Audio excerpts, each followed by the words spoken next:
plaque has arisen from a single virion, all the virions in the plaque are probably genetically identical. Some of the virions from this plaque can be picked and inoculated into a fresh bacterial culture to establish a pure virus. The development of the plaque assay techniques was an important advance of virology. Development of solid media was for bacteriology. Plaques may be obtained for animal viruses by using animal cell culture systems as host. Monolayer of the culture animal cells is prepared on a flat plate or flat bottle. Then the virus suspension overlaid, plaques are revealed by a zone of destruction of the animal cells. In some cases, the virus may not actually destroy the cells, but may cause changes in morphology or growth rate that can be recognized. For instance, tumor viruses may not destroy cells, but may cause the cells to grow faster than uninfected cells, a phenomenon called transformation. As we have noted, the general arrangement of cells in the tissue culture in monolayer, this is because growth generally ceases when the cells, as a result of growth, come in contact with each other, a phenomenon known as contact inhibition. Transformed cells have an altered growth requirements and continue to grow up to form a small focus of growth, called a focus of infection when the transformation was being brought about by virus infection. By counting foci of infection, a quantitative measure of virus may be obtained. Efficiency of plating. One important concept of quantitative virology involves the idea of efficiency of plating. Counts made by plaque assay are always lower than counts made with the electron microscope. The efficiency with which virions infect host cells is rarely 100% and may often be considerably less. This does not mean that virions have not caused infection or inactive, although this is sometimes the case. It may merely mean that under the conditions used, successful infection with these particles has not occurred. Although with bacterioviruses, efficiency of plating is often higher than 50%, with many animal viruses it may be very low, 0.1% to 0.1 or 1%.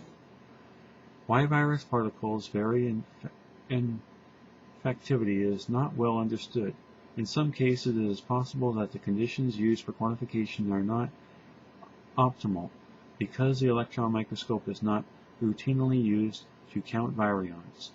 It is sometimes difficult to assess the actual efficiency of plating, but the concept is important in both research and medical practice, because the efficiency of plating is rarely close to 100%.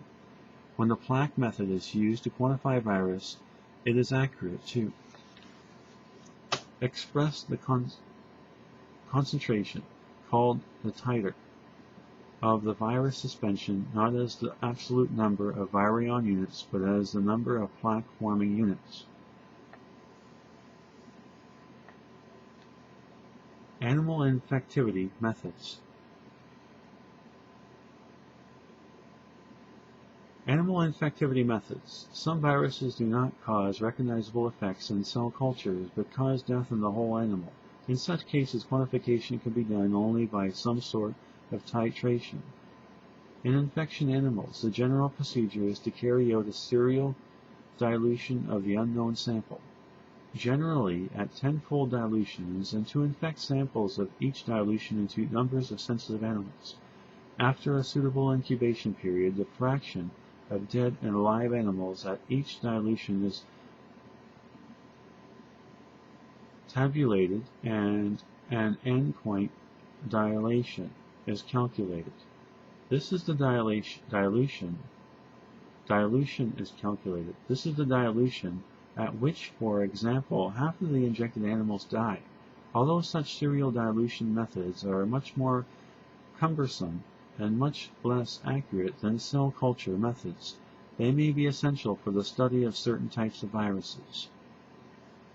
Viral replication. General features of virus replication. The basic challenge in virus replication can be simply put: the virus must induce a living host cell to synthesize all the essential components needed to make more virus particles. These components must then be assembled into proper structure, and the virus must escape from the cell in order to infect other cells. The various phases this replication process in bacteriophage can be categorized in 5 steps.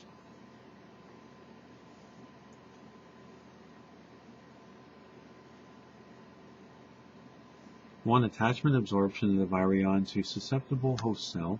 2, penetration injection of virion or its nucleic acid into the cell. 3, synthesis of nucleic acid and protein takes place from early to late times during infection. Early infection, the virus redirects cell metabolism to synthesize new viral nucleic acid and proteins. Late in infection, structural proteins that are subunits of the virus coat are synthesized. 4, assembly of structural subunits and membrane components in envelope viruses, and packaging of nucleic acid into the new virus particles. 5, release of mature virions from the cell. These stages in virus replication are recognized when virus particles infect cells in culture and are illustrated, which inhibits what is called a one-step growth curve. In the first few minutes after infection, the virus is said to undergo an eclipse. The virus nucleic acid has become separated from its protein coat, and so even if the infected cell had broken open, the virion no longer exists as an infectious entity. Although a virus nucleic acid may be infectious, the infectivity of virus nucleic acid is many times lower than that of the whole virion because of the machinery for bringing the virus genome into the cell is lacking.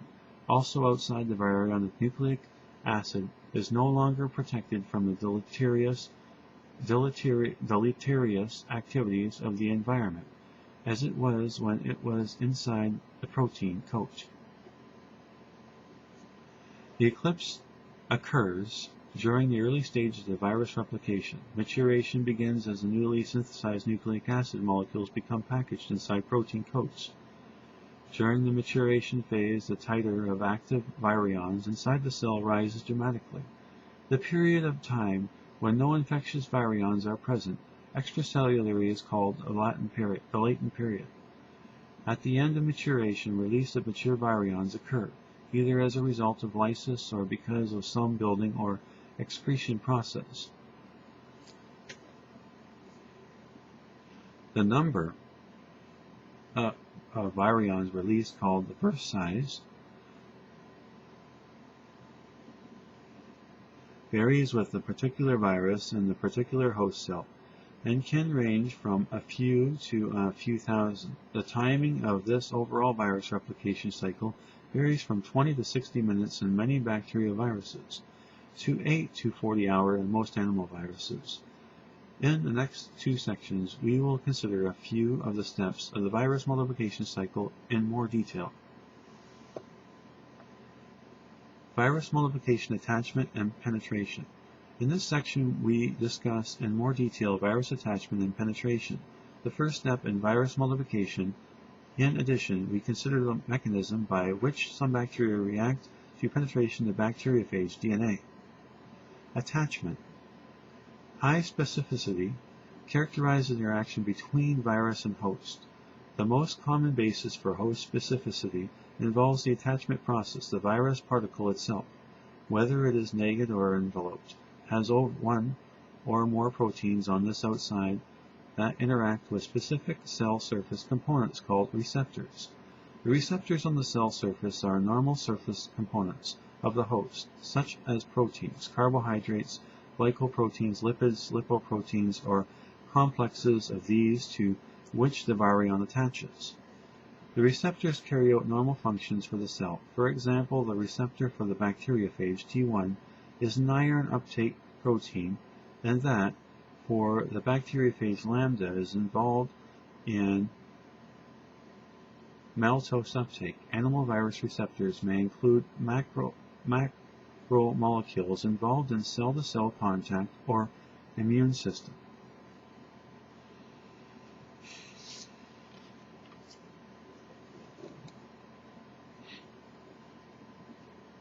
Closely related viruses do not necessarily share closely related receptors. For example, the receptor for bacteriophage T2 is a membrane protein, while that for the very close related bacteriophage T4 is a polysaccharide component of the outer cell membrane. Below. Some receptors are recognized by a number of different viruses. Receptors determine which cells will be susceptible to infection. In multicellular organisms, receptors be expressed only in certain cell types. The receptor for influenza virus is a specific carbohydrate sialic acid found in the terminal part of the oligosaccharide, covalently attached to the membrane protein. This glycoprotein is found only on many cell types, including red blood cells, so influenza virus can attach to many different cells.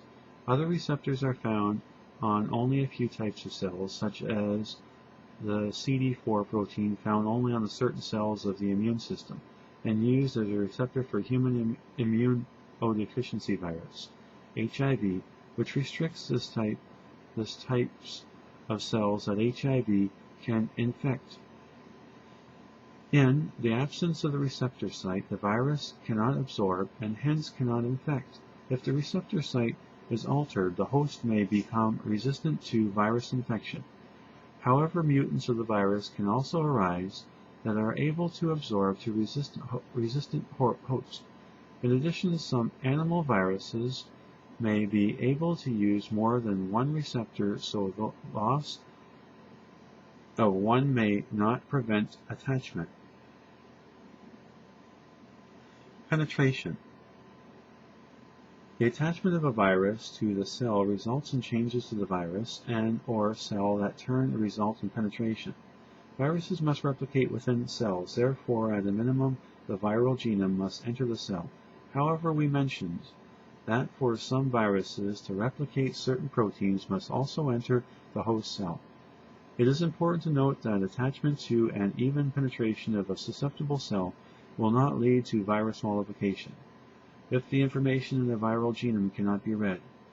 A cell that allows multiplication of a virus to take place is said to be permissive for that virus. Different viruses have different strategies for penetration. For some animal viruses, the envelope virus is uncoated, and the cell membrane. In the case of many animal viruses, the entire virion enters the cell by endocytosis. In such cases, the virus must subsequently be uncoated, partially or completely, so that the genome has access to the cell and replication can proceed. In some, this uncoating takes place in the cytoplasm, while in others, an uncoating occurs at the nuclear membrane. Cells with cell walls, such as bacteria, are infected in a different manner. From animal cells which lack a cell wall, the most complicated penetration mechanisms have been found in viruses that infect bacteria. The bacteriophage T4, which infects Escherichia coli, can be used as an example. The structure of a bacteria virus T4 was shown in figure. The virion has a head, within which the viral DNA is folded in a long